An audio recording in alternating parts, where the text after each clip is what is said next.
Bonjour à tous, je vous fais une vidéo pour vous présenter notre deuxième étagère thématique sur l'automne. Donc après s'être intéressé à la forêt, sa faune et sa flore, on s'intéresse maintenant aux fruits et légumes de saison et je ferai plus particulièrement un petit focus en fait sur les pommes, le raisin et alors les champignons aussi et la citrouille et ensuite voilà ce qui nous amènera à Halloween. Donc je vous montre un petit peu. Donc en fait en haut en fait ça fait office de table de saison. Donc j'ai mis en fait des courges que nous avons ramenées de notre cueillette, également un plateau avec avec des fruits de saison. J'ai remis une petite affiche que j'avais fait l'an dernier. Notre livre, les portraits d'Archiboldo. Donc on a fait une petite activité autour du tableau d'automne. Les cartes de nomenclature des fruits et légumes d'automne en fait qui viennent de mon imagier d'automne. J'ai également mis quelques alors j'ai mis les petites fées Ambrosius qui viennent de chez Tangram Montessori. J'en attends encore deux, donc les champignons. Donc en fait les enfants pourront jouer librement avec. Là je les ai mis dans le décor. Ensuite j'ai mis aussi des petits donc ça c'est le raisin donc en laine feutrée donc qui vient de chez Papouze, et donc ça ce sont des petites créations que j'ai faites moi-même en laine feutrée. Voilà, une petite citrouille, une petite pomme, et là je suis en train de faire un champignon. Donc ça c'est plus après pour le décor. J'ai également mis des noix. Donc là c'est un petit plateau de vie pratique. Donc avec un casse-noix, c'est pour que les enfants puissent casser les noix. Donc après il y a un petit pot un petit seau pour mettre les coquilles, et voilà, c'est quand ils veulent manger des noix. Donc ça donc ça fait vraiment office pour planter le décor, se mettre dans l'ambiance des fruits et légumes de saison, et en même temps ça permet aussi de travailler les différents noms, notamment pour le cucurbitacé. D'ailleurs je me rends compte que là je m'en suis rendu compte tout à l'heure que c'est butternut et pas courge, puisque courge en fait ça regroupe plusieurs. Mais bon, c'est pas bien grave. De toute façon, Mila appellera ça courge, puisque en rapport avec le livre Sophie et sa courge. Alors ensuite, en dessous, donc nous avons toujours un petit coin invitation à jouer. Avec un petit décor. Donc ici c'est un focus en fait sur Blanche-Neige et les 7 nains, donc en lien petit clin d'œil à la pomme. Donc j'ai remis en fait notre maison de la forêt enchantée qui vient de chez Papouze, ainsi que les arbres Papouze, donc pour représenter la forêt. Et ensuite ici ce sont les petites figurines de Blanche-Neige et les 7 nains de la marque Bullyland. Donc voilà, les 7 nains, la vieille dame, et j'ai fabriqué un petit château en carton, pour le château de la belle-mère. Et ici en guise de chasseur, c'est notre petit gnome noisetier Ambrosius, qui vient de chez Tangram Montessori. Ensuite, donc ça c'était vraiment pour la partie jeu livre. Ensuite j'ai mis quelques plateaux quand même pour travailler différentes compétences.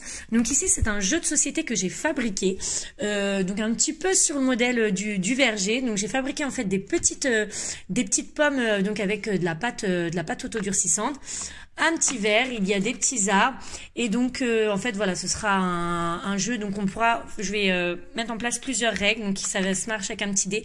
De toute façon je ferai un post pour expliquer les différentes règles que je vais mettre en place, mais je pense qu'on va faire un petit jeu de rapidité, celui qui remplit le plus vite, qui récupère le plus vite les pommes de son arbre.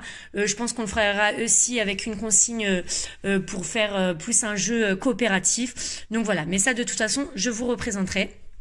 Ici, c'est un pommier en fait pour faire du dénombrement, donc qui vient de chez Wish. Donc là ici en fait il y a les chiffres. Donc pour Thaïs, alors là j'ai mis les chiffres comme ça, mais il les connaît pas encore, donc c'est plus pour commencer. On va les associer en fait. On utilisera le dé, il devra lancer le dé, je lui mettrai le chiffre et il devra mettre le bon nombre de pommes, compter et coller le bon nombre de pommes.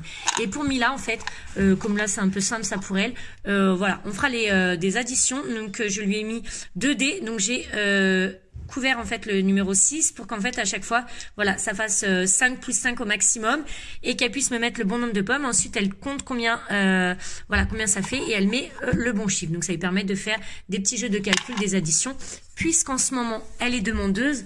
Voilà, j'en profite et je lui propose des choses. Ensuite, nous avons, alors j'ai remis le jeu Cache-Noisette de chez Smart Game. J'ai également mis celui Blanche-Neige, donc toujours de chez Smart Game. Donc ça, vous pouvez retrouver en fait donc celui-ci, je l'ai présenté en post, les consignes, et celui-ci, il est sur le blog dans mon article jeu autour des comptes Smart Games. Voilà. Alors ensuite ici, un petit jeu d'algorithme à reproduire, donc en dessous, donc ça va être plus pour Thaïs, pour Mila c'est un peu simple, donc voilà, donc avec pour travailler un petit peu voilà la représentation dans l'espace, donc juste à reproduire, donc avec les petites citrouilles et les feuilles. Ici un petit jeu pour travailler la motricité fine, donc la pince, donc juste voilà à venir mettre les pompons dans ce petit support que j'ai fabriqué avec des bouchons tout simplement, que j'ai collé sur un morceau de carton, et j'ai plastifié voilà des feuilles de vigne pour que ce soit plus esthétique et que ça donne davantage envie.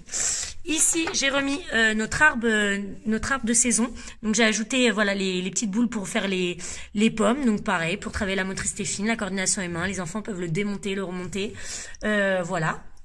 Ici, j'ai fabriqué un petit jeu de cueillette de champignons. Donc voilà, donc j'ai fabriqué également un petit panier. Et pour que ce soit, donc en fait, je vous montre un petit peu, j'ai percé des trous à l'intérieur. Voilà, et les petits fils, donc les petits champignons viennent de chez Wish. Et l'idée, en fait, voilà, ça va être de venir tirer voilà sur les champignons, les mettre dans le panier, et pour que ce soit plus sympa, un petit sablier pour essayer voilà d'en récupérer le plus possible avant que le sablier soit écoulé. Voilà, donc l'objectif étant voilà de travailler la pince, la motricité fine. Ici un petit jeu de lassage de pommes, donc voilà. Donc pareil, travailler la motricité fine, la coordination œil-main et une première initiation à la couture. Ici, ce sont des petites cartes. En fait, il faut associer les silhouettes avec voilà les pommes avec les silhouettes. Donc ça, voilà, ça va être davantage pour Thaïs. Donc tous les fichiers en fait sont à retrouver sur le blog dans fiche d'activité d'automne. Ici, c'est pour Mila. Donc pareil, comme elle demande en ce moment voilà de faire des petits jeux de calcul, je lui ai fait plusieurs fiches avec des petites des additions.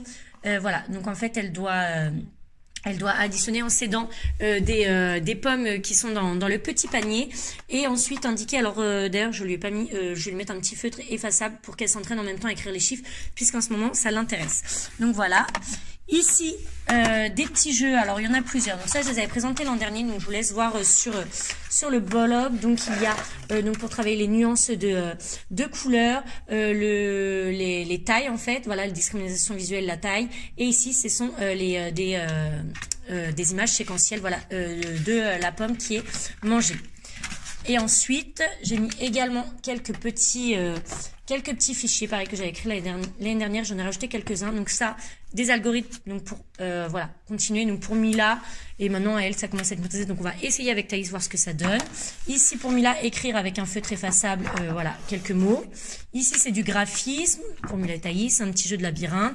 Et là voilà, ça c'est Thaïs, c'était des activités qu'elle avait fait l'année dernière, elle les a pas terminées. Donc il y a le raisin, il y a le champignon, donc voilà, juste avec des gommettes à coller, donc pour travailler la coordination œil-main. Donc ça voilà, il pourra le continuer. Ensuite, j'ai mis en place une petite corbeille avec des fruits, et j'ai mis à disposition des crayons, et il y a un bloc de feuilles pour en fait travailler un petit peu les natures mortes, puisque voilà, on a commencé l'initiation à l'art, et voilà, ça va être l'occasion de voir. J'ai imprimé quelques tableaux de natures mortes de Paul Cézanne, et puis voilà, ce sera pour créer librement. Et puis eh bien c'est tout, c'est déjà bien je pense. Et puis ici voilà notre petit coin lecture avec nos caisses de livres, et voilà les petites guirlandes pour créer une petite ambiance. Donc voilà pour cette étagère thématique. Également laisser notre bac de loose part en fait à disposition, sauf que je n'avais pas de place dans mon étagère, donc en fait je l'ai mis voilà en haut du buffet, donc les enfants peuvent me le réclamer s'ils veulent, notamment le soir. Enfin voilà, je pense aussi des fois je leur propose après manger, le temps que je débarrasse, au moins voilà, ça leur permet de se concentrer, de se calmer, c'est plutôt pas mal. Donc j'ai juste remplacé voilà les marrons et les glands par les anneaux et les pièces gras pâte, et j'ai rajouté aussi quelques petites rondelles en bois, mais mais sinon le reste du contenu est le même. Donc d'ailleurs, je pense que pour chaque saison, je laisserai après en place, une fois mis en évidence dans l'étagère thématique de saison, je laisserai quand même à disposition le reste, enfin voilà, pendant tout le reste de la saison, mais en haut, voilà, de notre buffet.